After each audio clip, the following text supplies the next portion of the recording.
Hello everyone. आज हम लोग समझेंगे कि एट्रीब्यूट क्या होता है एचटीएमएल में। यहाँ पे मैंने एक सिंपल फाइल बना रखा है attribute dot H T M L module one folder के अंदर। एंड इसको मैंने यहाँ पे सिंपल एक H T M L structure है, बेसिक स्ट्रक्चर। एंड यहाँ पे मैंने एक बॉडी के अंदर H1 में एट्रीब्यूट ले रखा है एंड टाइटल में एट्रीब्यूट। एंड इसको मैंने लाइव सर्वर के साथ ओपन किया है, ठीक है। एंड यहाँ पे मैंने ब्राउजर पे इसको प्रिंट किया है ओपन करके, ठीक है। तो अगर मैं यहाँ पे एस लिख के सेव करूं तो चेंजेस हमें दिख रहे हैं, ठीक है। तो यहाँ पे मैंने लिस्ट डाउन किया है कि हम लोग क्या क्या देखेंगे। तो हम लोग देखेंगे कि एट्रीब्यूट क्या होता है एचटीएमएल में। एंड बहुत सारा जो एट्रीब्यूट का एग्जांपल है वो देखेंगे डिफरेंट डिफरेंट एचटीएमएल एलिमेंट में, ठीक है। तो सबसे पहले ये समझते हैं कि एट्रीब्यूट क्या होता है। एट्रीब्यूट जो है वो एचटीएमएल एलिमेंट में एक्स्ट्रा इन्फॉर्मेशन प्रोवाइड करता है। कैसे? वो एग्जांपल जब करेंगे हमें समझ में आ जाएगा। ये हो गया पहला पॉइंट, मेन पॉइंट जो है। दूसरा कि सारे एचटीएमएल एलिमेंट में एट्रीब्यूट हो सकता है।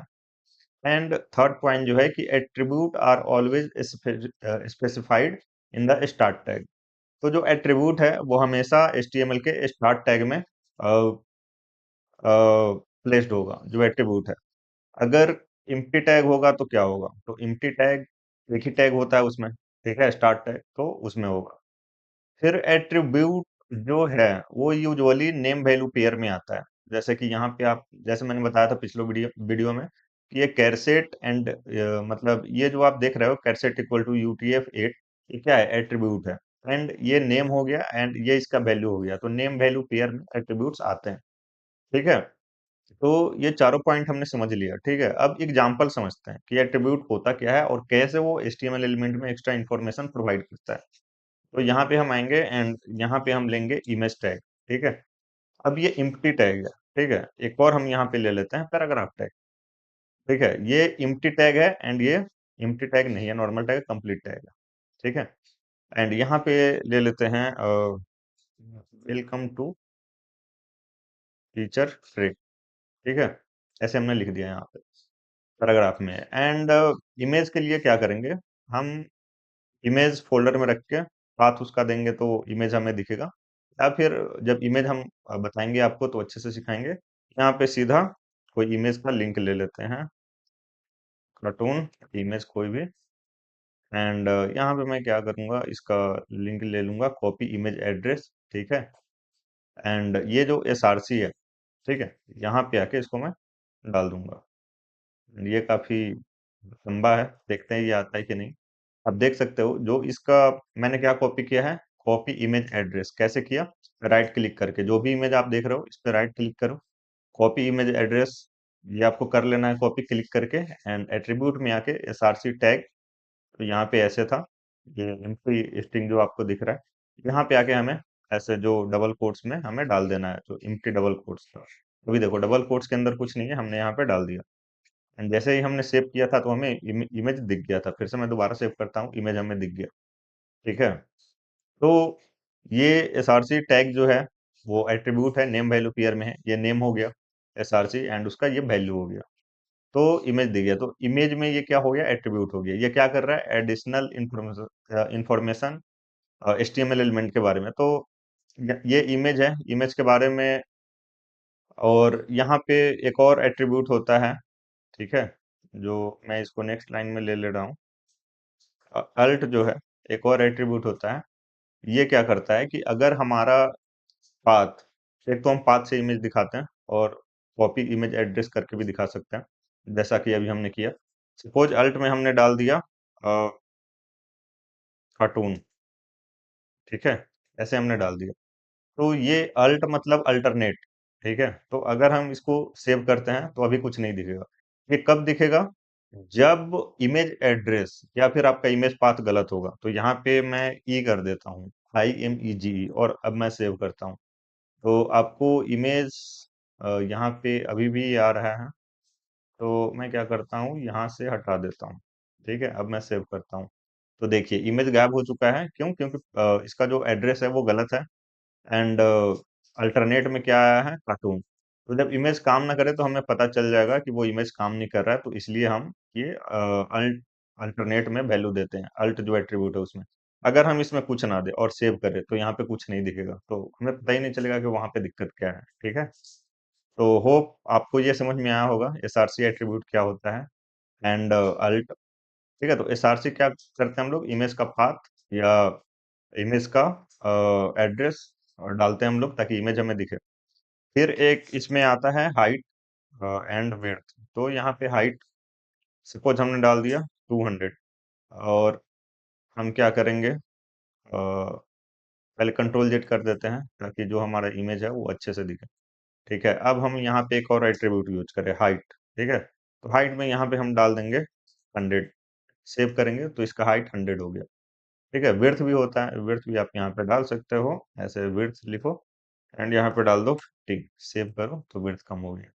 ठीक है, तो होप आपको ये एट्रीब्यूट समझ में आ रहा होगा कि होता क्या है। तो एट्रीब्यूट के थ्रू हम क्या कर सकते हैं, एचटीएमएल एलिमेंट को अपने अकॉर्डिंग उसको अच्छा कर सकते हैं, जैसा हम चाहते हैं वैसा कर सकते हैं एट्रीब्यूट के अकॉर्डिंग। ठीक है, और भी बहुत कुछ कर सकते हैं हम लोग। फिर यहाँ पे एक पैराग्राफ है। ठीक है, यहाँ पे अगर हम चाहें तो टाइटल एट्रीब्यूट, एक टाइटल एट्रीब्यूट होता है, वहां पे हम ऐड कर सकते हैं। टाइटल क्या करता है, बेसिकली जो कंटेंट है, जो पैराग्राफ है, ये पैराग्राफ जो है टेक्स्ट है, इसको जब होवर करेंगे तो हमें टूल टिप दिखेगा उस पे। तो यहाँ पे मैं लिख देता हूँ, I am a tool tip लिख देता हूँ, I am a tool tip. Save करूंगा एंड इस पैराग्राफ में आऊंगा यहाँ पे, तो आप देखो यहाँ पे एक टूल टिप दिख रहा है हमें यहाँ पे। तो पैराग्राफ ये H1 में भी काम करेगा। ठीक है, H1 में अगर मैं आता हूँ, H1 नीचे है ही यहाँ पे। ठीक है, H1 यहाँ पे है, तो यहाँ पे मैं लिख देता हूँ हेडिंग। ठीक है, सेव करता हूँ, तो यहाँ पे आऊंगा और कर्सर छोड़ दूंगा तो ये हमें दिखेगा एज ए टूल टिप। ठीक है, तो होप आपको ये समझ में आया होगा। एंड हमने क्या क्या देख लिया, ये देख लिया कि एट्रीब्यूट क्या होता है। उसके बाद हमने ये नहीं देखा कि एचआरईएफ एट्रीब्यूट जो होता है वो क्या होता है एंकर टैग में। हमने एसआरसी देख लिया इमेज में, विड्थ एंड हाइट देख लिया इमेज में। उसके बाद अल्ट भी देख लिया, स्टाइल हमने नहीं देखा। ठीक है, उसके बाद टाइटल देख लिया हमने। ठीक है, तो अब देख लेते हैं स्टाइल क्या होता है। तो ये जो पैराग्राफ है, इसी में हम लोग यहाँ पे देख लेते हैं। तो स्टाइल बेसिकली सीएसएस लिखने का काम करता है, कलरिंग मतलब एचटीएमएल को सजाने का काम करता है। ठीक है, सुंदर बनाने का काम करता है बेसिकली। तो यहाँ पे हम लिख दिए स्टाइल एंड यहाँ पे हम लिख देंगे कलर। ठीक है, एंड यहाँ पे हमने लिख दिया रेड। तो जो वैल्यू होता है वो डबल कोट्स में हम लोग लिखते हैं यहाँ पे। ठीक है, आप देख सकते हो डबल कोट्स में। सिंगल कोट्स में कब लिखेंगे वो मैं आपको तुरंत बताऊंगा, सिंगल कोट्स में कब लिखेंगे। ठीक है, तो डबल कोट्स में यूजुअली हम लोग लिखते हैं। एंड हमने इसका जो स्टाइल का जो सिंटेक्स होता है, ठीक है, सीएसएस लिखने के लिए होता है, सुंदर बनाने के लिए, वो इस तरीके से की वैल्यू पेयर के रूप में होता है कि इधर प्रॉपर्टी होगा एंड इधर इसका वैल्यू होगा। तो कलर एक प्रॉपर्टी है। ठीक है, कि जो ये जो पैराग्राफ है उसका कलर क्या होगा, तो हमने यहाँ पे बोला रेड। ठीक है, एंड इसको मैं यहाँ पे नीचे कर देता हूँ, इसको सेव करेंगे हम, तो हमारा जो पैराग्राफ है वो रेड हो चुका है। ठीक है, अब थोड़ा सा इमेजिन करो आपकी वेबसाइट कैसे बनता होगा। इसको हमने रेड कर दिया, कुछ और कलर कर देंगे, बैकग्राउंड कलर कुछ और कर देंगे, तो ये थोड़ा थोड़ा वेबसाइट जैसा दिखने लगेगा धीरे धीरे। ठीक है, तो ये हमने देख लिया रेड। अच्छा, हम ये जो डबल कोट्स में डाल रहे हैं, सिंगल कोट्स में कब डालेंगे, सिंगल कोट्स में हम तब डालेंगे जैसे सपोज हमारा जो टूल टिप जो है वो डबल कोट्स में है। ठीक है, तब हम क्या करेंगे, तो हम यहाँ पे सिंगल कोट्स कर देंगे क्योंकि एरर आएगा। देखो, हमने डबल कोट्स में रखा है एंड टूल टिप जो हमारा टेक्स्ट है वो भी डबल कोट्स में है, तो एरर आएगा। तो इसीलिए यहाँ पे हम क्या करेंगे, सिंगल कोट्स यहाँ पे डाल देंगे एंड यहाँ पे भी सिंगल कोट्स डाल देंगे, तो अब एरर नहीं आएगा। सेव करेंगे, ये काम करेगा। अभी इस पे जाएंगे तो हमें ये दिख जाएगा डबल कोट्स में। ठीक है, देखो आप, आई एम टूल टिप जो है, टूल टिप जो टेक्स्ट है वो डबल कोट्स में दिख रहा है। ठीक है, तो होप आपको समझ में आया होगा। एक एट्रीब्यूट है एंकर टैग। ठीक है, ये लिखो आप एंड यहाँ पे एंटर हिट कर देना है। एचआरईएफ एट्रीब्यूट जो है वो एक पेज से दूसरे पेज जाने में काम आता है। ठीक है, तो सपोज मैं यहाँ लिखता हूँ गो टू गूगल। ठीक है, और मैं सेव कर दिया यहाँ पे गो टू गूगल। तो अभी क्लिक करेंगे तो कुछ नहीं होगा, ठीक है? क्यों कुछ नहीं होगा? क्योंकि यहाँ पे जो हम लिंक देंगे, उस पेज पे जाएगा, उस वेबसाइट पे जाएगा। तो सपोज़ यहाँ पे मैं लिख देता हूँ https teacher track dot in, ठीक है? ये मैंने लिख दिया, ये मैंने लिंक दिया। इसमें जो आप लिंक दोगे वेबसाइट का पेज का, तो उस वेबसाइट उस पेज पे जाएगा ये, ठीक है? एंड गूगल नहीं, यहाँ पे मैं चेंज कर देता हूँ क्योंकि मैंने अपना वेबसाइट का नाम दिया है।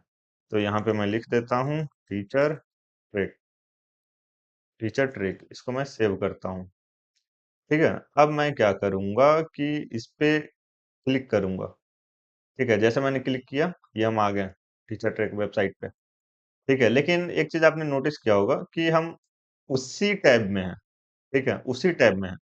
तो अगर हमें बैक टू अपने जो जो जहाँ पे हम हैं, वहाँ पे जाना पड़े, तो हमें एक यहाँ ब्राउज़र से बैक बटन पे क्लिक करना पड़ेगा। लेकिन हम चाहते हैं कि ये नेक्स्ट टैब में ओपन हो, ठीक है? तो उसके लिए भी एक एट्रीब्यूट आता है टारगेट, एंड यहाँ पे हम दे देंगे अंडरस्कोर ब्लैंक, ठीक है? Target underscore blank. तो इससे क्या होगा, अब अगर हम सेव करते हैं, अब अगर हम क्लिक करते हैं गो टू टीचर ट्रैक, तो ये नेक्स्ट टैब में ओपन करेगा, ठीक है? तो होप आपको समझ में आया होगा ये एट्रीब्यूट क्या होता है, ये सारा चीज़, ठीक है? यही था एट्रीब्यूट, एंड नेक्स्ट वीडियो में समझते हैं। एंड कोई भी डाउट है कमेंट कीजिए, ठीक है? एक भी कुछ भी डाउट है कमेंट कीजिए, अपने दोस्तों को शेयर ज़रूर कीजिए, पहली बार देख रहे हैं तो सब्सक्राइब कीजिए। मिलते हैं नेक्स्ट वीडियो में।